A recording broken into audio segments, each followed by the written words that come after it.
Salvete omnes, this is I'm Amelia, also known as TheMartianGeek, and welcome back to another episode of Mega Man 10. In the last episode, we finished the second of the special stages, and now it's time for the last one. And this one can be kind of a pain in the butt. The stage itself isn't really any harder than the other two, it's the boss that's the problem. We'll deal with him later, I suppose. For now, we have a couple of octopus batteries to fight. Or a few, I suppose. There are 4 of them, whatever. So the boss of this stage is from the original Mega Man Game Boy game, the first one, and he is Enker. That's E-N-K-E-R. And the musical reference with his name is not as obvious as the others, like punk, oh, like punk music. Ballade, oh, like a ballad. Well, there's a type of Japanese music called Enka, E-N-K-A, and that's what he's supposed to be a reference to. Because, for some reason, Japanese people seem to prefer spelling English things the British way instead of the American way, I guess. At least based on the pronunciation. Point is, now we have a disappearing block section. Uh-oh. And I didn't jump quite soon enough. So, let's try that again. Yeah, like, as far as British versus American pronunciation and spelling goes, like, neither of them is inherently superior or inferior to the other. But when you could just spell it with an A instead of an ER, then that applies to a lot of other things, too. Like, some of the names of the Mavericks in Mega Man X in Japanese. Like, you'd have a less ambiguous spelling, and it would make more sense. Yeah, I can actually shoot this guy down before he jumps over me, but if you need to make him jump over you, that also works. I guess it's not really a guy, it's a genderless robot, whatever.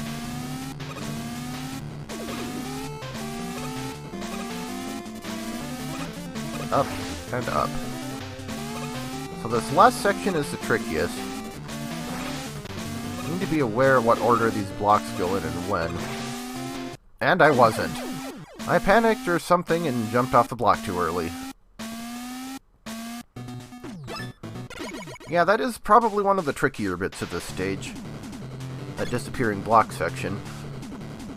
It's not as bad as the ones in Mega Man and Base.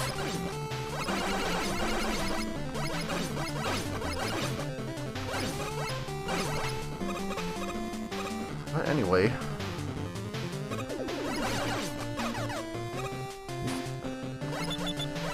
These stages are also starting to make me really sick of Sniper Joes. Like, why are the two most classic Mega Man enemies both the type where you have to wait out their shielded phase?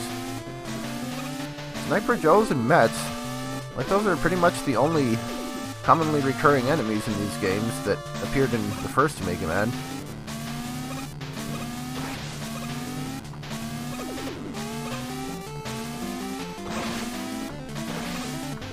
Well, that's one way to do it. It wasn't really what I was going for, but invincibility frames, yay.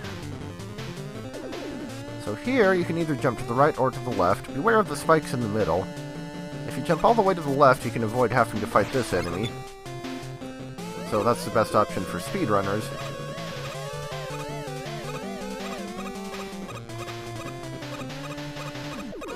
Then we go to the right again. Now, as far as those enemies go, you either want to make sure that both of them do see you, or both of them don't. Ow. Didn't dodge that. We'll see why that is later on.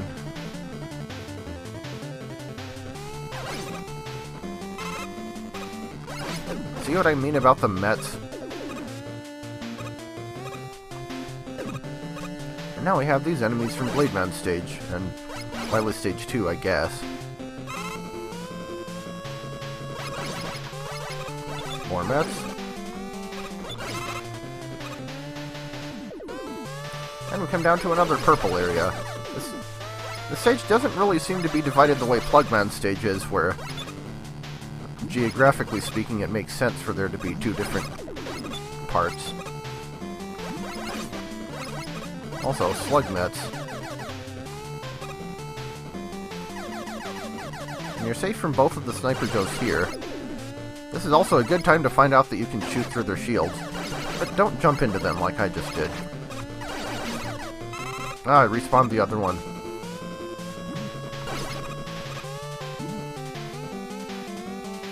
Okay, let those things wear off. And be wary of where you land. So, this is why we wanted to make sure that there's an even number of changes earlier in this stage, because it's pretty much impossible to avoid that one changing the conveyor belts. And we kind of need them to be this way to get through here. Or at least it's way easier than if they're going the other way. I'll go ahead and get that. Yep. Uh-oh. Well, that was counterproductive. Ow. Yeah, I can get through that entire section without taking a hit, but clearly I didn't that time. That's a rather precariously placed Sniper Joe. And a rather precarious jump. But we're almost through. We have these things. Remember how much everyone loved these? In this game, they were only in Wily Stage 5. Like I said before, fan games really did these a lot better. Made them less random, possibly less durable. They're just another one of those enemies that's not actually that hard to deal with, just really boring and tedious. Nice place for health farming, if nothing else, though. And I'm gonna need all the health I can get.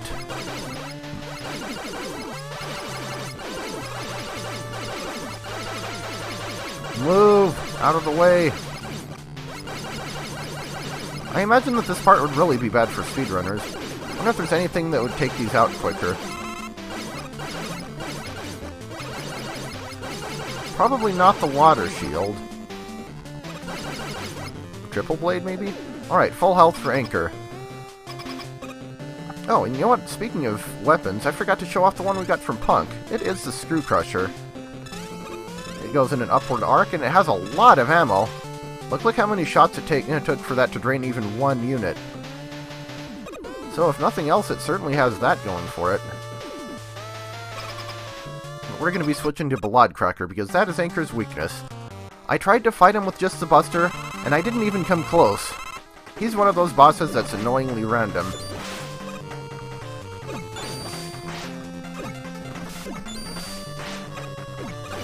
So we're just going to blow the jerk up.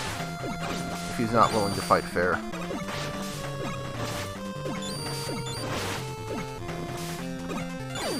Yeah, why is the hardest of the three bosses the only one without an E-tank in his stage? That just strikes me as poor planning. But we cleared it in 5 minutes and 17.16 seconds anyway. So yeah, that's all 3 special stages done. I think the main thing we've learned from this is checkpoint starvation sucks. Like, even when the boss is fairly easy, the fact that you have to play for another 4 minutes to have another shot at him just makes it so much less fun than it could be. And of course, Mega Man 11 doesn't have any special stages at all, so we never get to find out what they would have done with them in that game. But why? Why were these only available in Time Attack? I feel like that practically ruined the experience. But anyway, I suppose I've complained enough. We don't have any more extra stages or anything to do. So, I will see you next time for more extras. So this video actually ended up being shorter than I was expecting, so let's tack a couple things onto it. First up, let's show a fight with Enker where I'm only using the Buster. I will probably not win this, and then you will see why I chose to use his weakness. So, Enker does a couple different things. He can jump twice across the room like that. Oops. He can jump halfway across and then run the rest of the way like that. And he has that rod that can shoot energy blasts at you. Also, if he has it up and you shoot at him, he'll absorb the energy and shoot a bigger blast. He can also, as you saw, jump all the way across the room and run all the way across. The generally accepted way to deal with this guy seems to be to try to spend as much time as possible on the far opposite end of the room from him. Oh, and he can also stop in the middle sometimes like that too. See, the problem though is, he doesn't really have much of a pattern as far as how he'll move and fire when. And he does everything so quickly that it's kind of hard to react to it in time. Like, he's not as fast as Quickman, but I think I actually had an easier time with Quickman. Like, if nothing else, at least Quickman took 2 damage from the Buster and came at the end of a fairly short stage, as opposed to one that's 4.5 minutes long and has no checkpoints. So yeah, I'm about to die here, but I can get a couple more shots in on it.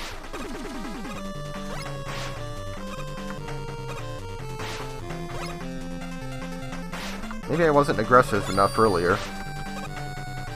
It also seems like it's randomized how long he takes in between holding his, whatever you call that weapon of his, up and actually shooting it.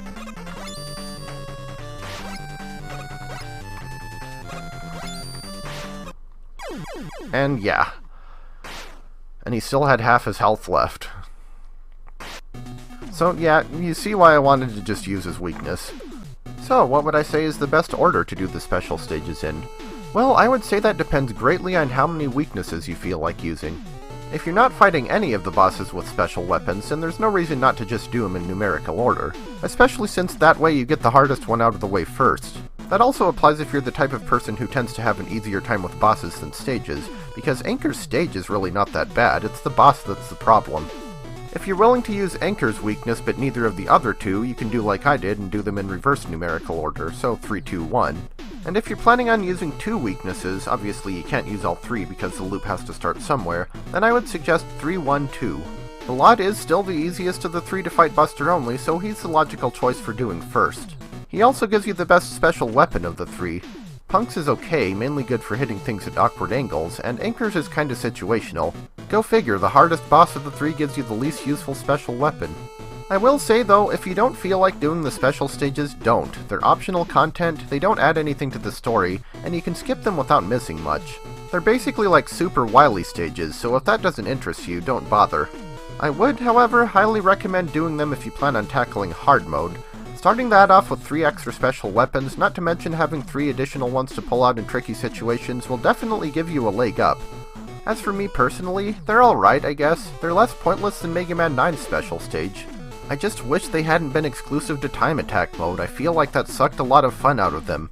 Yes, this is still about the checkpoint thing. I don't care. I will continue belaboring that point until game developers stop doing that crap. In any case, I feel like I've said about all I need to about the special stages, so join me next time for more extras.